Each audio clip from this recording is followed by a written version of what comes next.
This is the Sejil-2 missile Iran says it launched. Iranian President Mahmoud Ahmadinejad says the missile hit its target. The Sejil-2 missile, which has very advanced technology, was launched from Semnan, and it landed precisely on the target. American officials have confirmed the launch.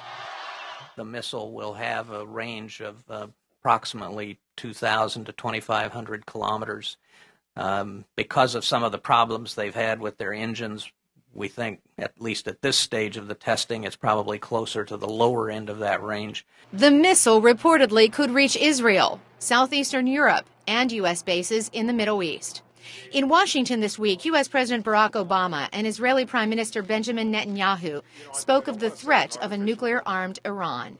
I firmly believe it is in Iran's interest not to develop nuclear weapons because it would trigger a nuclear arms race in the Middle East and be profoundly destabilizing in all sorts of ways. If Iran were to acquire nuclear weapons, it could give a nuclear umbrella to terrorists, or worse, could actually give terrorists nuclear weapons, and that would put us all in great peril.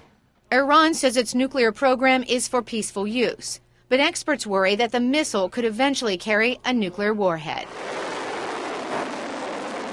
Iran tested an earlier version of the Sejil surface-to-surface missile in November. The U.S. condemned that test as a violation of UN Security Council resolutions. Mr. Ahmadinejad is running for re-election in less than a month. Analysts say it's a test between reformists and hardliners. They believe the missile launch was timed to boost Mr. Ahmadinejad's chances.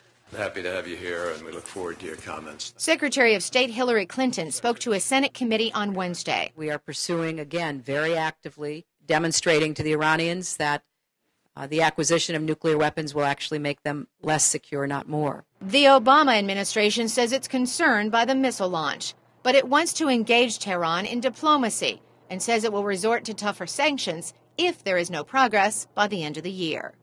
Carolyn Presutti, VOA News.